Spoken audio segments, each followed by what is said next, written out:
Hi there, everybody, and welcome to 2020, the After Show. Always a pleasure to have you all with us. Now, if you've followed us over the years, and so many of you have, you know that we often report on stories that really resulted from cold case files. And today, our episode is going to center on a man who some have called a crime-solving hero. His name is Detective Matthew Hutchison. He's with the Sunnyvale Department of Public Safety in California. And when he came on board, he made it his mission to try to crack open decades-old mysteries. I mean, families who were left with no resolution to these murders.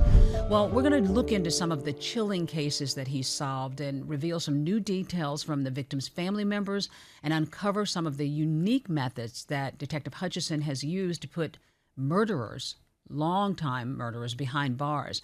Our John Quiñones is here with us today. John, nice to see you. Hi there. Hey. Good to see you, Deb. Thank you for having me on. Always again. great. Always great chatting with you, John, because, you know, you and I go way back and we can just talk and talk and talk for days about a lot of our stories. But we've seen it all. We've seen it all. And you particularly always bring this interesting spin. I mean, obviously, you're just a great storyteller. But this particular look at how we go about solving cold cases and what it means not only to the victims' families, but law enforcement. So you sat down with Detective Hutchison and you talked about two of the cases involving teenage women. And you know, just give me a sense of him and why you were so intrigued by his work. An amazing guy, Deb. He very likable. You know, he's humble, and yet he's very ambitious. He joined the police force in Sunnyvale, California in 2008. And he became a detective just 10 years ago. He's a young guy. He's in his 40s. Incredibly dedicated to his work as an investigator, but also dedicated as a father. He's got a wife and these two kids. Pretty amazing guy. Yeah, that drives him, too, because he does have family and can think about it that way. Some people refer to him as the badass detective, but yet he's sort of this mild-mannered guy. He talked to you about sort of opening the closet, as it were, into some of these old files, deciding to dust them off. And he was sort of hooked in terms of trying to solve these mysteries, right? He's very much a part of this little town of Sunnyvale. He grew up there, went to high school there, played Little League baseball there, and he grew up very close to where he does his police work now. His father was a public safety officer, stepdad for more than 30 years, and he's the one who kind of inspired and guided Hutch toward the path of public safety. He's trained not only as a police officer, but also as a firefighter and as an EMT technician. He has a unique drive. He's all in when it comes to safety and public safety and public service. He wants to help people. You know, it's always interesting to me when we go to these communities because oftentimes these crimes are being investigated by people who are in the community, who know the community, who, you know, have roots in the community, and he certainly did. He solved cases that together span decades, and investigators have been looking for answers for years. Why would he think that suddenly he could actually do what others weren't able to do all those years? I think he was just born with this drive to fight injustice. These case files, many of them, so many of them were unsolved. They got under his skin, and they continue to get under his skin. He wants to solve them so badly that he just can't put them down. He's also motivated by his two sons. You know, he told me that when he was teaching them, for example, how to ride their bicycles and they would fall, he would say, "Hey guys, just don't give up. Never quit. Keep going. Keep pedaling and pedaling again until you can ride that bike on your own." And that, I think, is the level of dedication that this man Hutch brings to his work. It's just organic to him as a family member. Well, John, let's get into some of these cases and talk about how he actually began to solve them. Let's talk about Carol Smith. So she was a volunteer in the police department. She also was sort of obsessed with these cold cases, and she became critical in helping him uncover some of these details. Yeah, it was kind of an unlikely coupling. Carol is a woman who was bored being at home, wanted to keep busy, so she volunteered to do some filing, just some filing of paperwork at the local police station there in Sunnyvale. And after a while, that alone wasn't enough of a challenge for her, so she asked for more work. And a sergeant then says, look, come over here, let's go into this closet where we have all these cold cases and they need to be filed. So she goes ahead and tells her, just organize these files and these boxes. She tells me that the closet was really dusty and full of moldy, but she couldn't help but be drawn to all these cases that have been unsolved for years and decades. Truly dusting off the files. Yeah, but literally. She's talking about these cases. It bothers her. Right? They get under her skin, too, in the office. And Hutch overhears her, this detective Hutch, and he decides, we should take a closer look at those cases. Let's open them up. Yeah, well, they opened up one involving a teenager by the name of Karen Stitt. And John, just stay put. We're going to take a quick break, but when we come back, we're going to talk about the exclusive interview with the last man who saw her alive and talk a little bit more about her case and how Detective Hutchison was able to bring her killer to justice. So don't go anywhere. We'll be right back.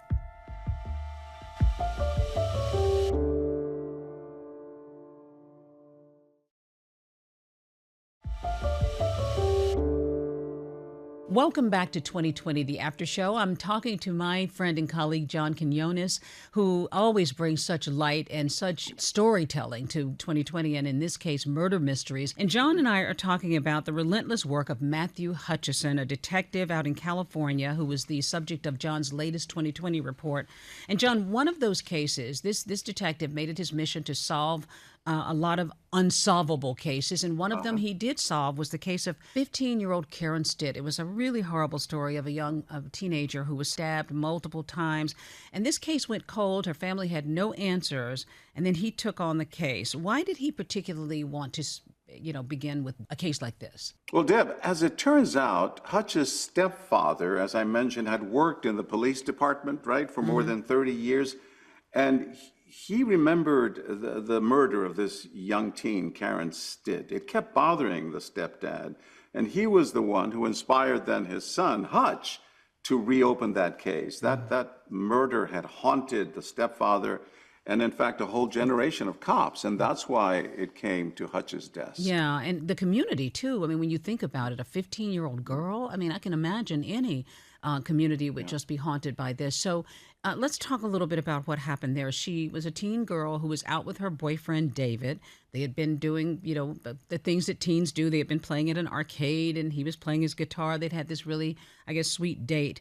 They went separate ways. He went home, and that was the last time he ever saw her. And then she turns up dead. Her body is found next to a cinder block wall near a bus stop.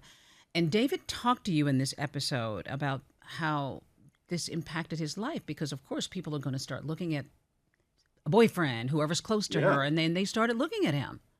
Yeah, it was horrific for the boyfriend, David. He remembers early on, he fell head over heels in love with Karen. She swept him off his feet. It was a story of first love. And when he heard that she had been murdered, his world then just fell apart. Collapsed. As you can imagine, he felt terrible regret because he was supposed to walk her all the way that night after a date. But he had to get home right away, and he had a curfew. So he decides to walk her just a block away from the bus stop and turns back. In that one block, while she goes to the bus stop, she is assaulted and killed. He just full of regret, saying, I should have protected her. Yeah, of course. And then he's dealing with that pain and that trauma, and then he's being looked at, and police are sort of investigating him. He was adamant that he didn't do it, but police really did sort of zero in on him as a suspect, and it would sort of linger for years. Yeah, David knew that he was going to be the suspect. After all, he was the last person to see Karen alive.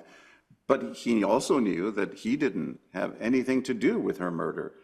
With no other suspects, though, for so long, David worried, in fact, that this horrific crime would never, ever be solved. Yeah, and it haunted him. And police, even though they had no direct evidence, this was sort of in the air, right? It took 18 years before he was finally cleared, and then 2 decades essentially before new technology came into play. And it led Hutch and his team to Hawaii, of all places. I mean, this case was sort of crazy that way.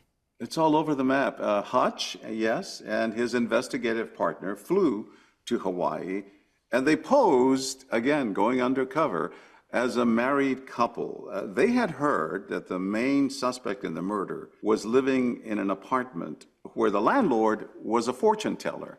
So they decide to get into the place, they have to go undercover and pose that they're a couple, a husband and wife, and they book an appointment with that psychic to get inside the house. Yeah, that doesn't happen very often in these stories that we cover, right? And the links that they will go to. So in the story, I mean, obviously you unspool it in a way that is just so captivating, but ultimately they zero in on that suspect and they find this man who at the time was 78 years old by the time they discovered him, a man by the name of Gary Ramirez. What was it that drew them to him? And talk a little bit about this guy, because that was the biggest question and what was so surprising in the episode, that this random man wound up being the one who committed the murder. Yeah, after so many years, in fact, when Hutch approaches him and arrests him, he says, how did you find me? Yeah, he was home free. And a really cool thing that Hutch did is he wanted something from 1982 when the crime happened, and the other fellow officers were looking at this case. It was the year Karen was murdered. So Hutch brought along his stepfather's handcuffs to be a physical part of the arrest, part of him seeking justice, if you will, for Karen. He wanted to honor the generation of cops who originally had investigated this case so many years, decades before. So Ramirez is sentenced to life after he goes to court, and it was emotional. Hutch was very emotional in talking to you about all of this, and those handcuffs and everything. So he finally put this case to rest, and he had a certain amount of satisfaction about that too. Well, John, stay with us because there's more to talk about. Another case, another cold case that investigators called essentially sort of a true whodunit, and it's the murder of another teenager, Estella Mena. Her killer had an almost 40-year head start on detectives, and it was just a stunning case, and her family finally got the answers they were praying for. We're going to dig into that case as soon as we come back. Don't go anywhere.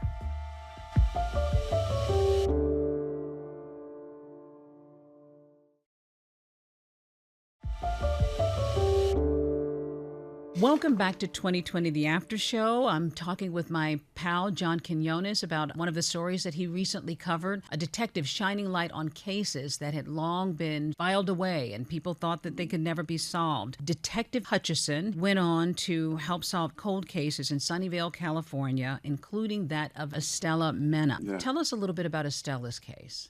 Well, this was a case that was so old. It happened in 1979, 3 years before Karen Stitt's murder. And police had no one to focus on. They had no witnesses. There was no surveillance cameras way back then, right? As we do have them now. Forensic DNA testing was not yet being used. So it was a tough case to crack. Yeah, and that was the thing, I think, with a lot of these stories that we've covered, too, that the DNA evidence and the technology just wasn't there then, and now it has really illuminated a lot of these cases. This was an 18-year-old young woman who was working as a security guard. She was brutally stabbed, and her body was found and never anything made of it for years. Lots of twists and turns in this investigation, though. DNA technology made a big difference. There was a trash grab involved in this with Hutch and his team in trying to get that DNA evidence. They had found a drop of blood on a doorway where Estella had been attacked and murdered. And they used forensic genetic genealogy to locate this new suspect, thanks to that blood. But how do you get more DNA from him to confirm that this was him? Well, they found out where he lives, and Hutch decides to pose now as a trash collector. And this guy's really good at just assuming roles, isn't he? Oh, yeah. He's getting down to the bottom of all this. He poses a trash can, goes to pick up the trash from this guy's house. He even rigged up a garbage truck to do this. It turns out that that suspect was not the killer, according to the DNA, but then new testing was done, this time on Estella's shoe that was found near the body after she had been attacked. And the DNA on that shoe matched another suspect named Sam Silva. Silva had been in prison. This is a guy who had served time already. John, obviously, these two cases and other cases that he's solved, he can show up at anybody's door at any time. This guy is so driven. What about now? Where do you think he goes now in terms of other cases? He absolutely still has that passion. He continues to investigate cold cases. He fields all kinds of calls from anyone. His door always open to anyone who wants to brainstorm and tackle just any more of these cold cases. Yeah. He's left quite an impression on me. Yeah, I definitely get that impression, and the rest of us too. What an amazing guy. Well, Q, keep doing it. Keep doing it. You're always just bringing these great stories. Always great stories. Let me leave you with my impression of him. Yeah. Hutch has a mantra where he says the thing that drives him, he always says these words: tell the truth, protect the weak, do what's right. I also keep thinking about the message he gives to his young sons. As I mentioned, he has two boys. He tells them, we all have a responsibility in this world to leave it in a better shape than we found it. Go out there, help people around you. And Deborah, that's not a bad way to live your life. I would say a shining example of good. John, absolutely. Always great talking to you, my friend. Next time in person. Next time, yes, come sit next to me. All I right, will. John, I appreciate your being here. You can catch our latest episode of 2020, of course, on Friday nights on ABC, and you can stream episodes on Disney Plus and Hulu. So make sure you check us out.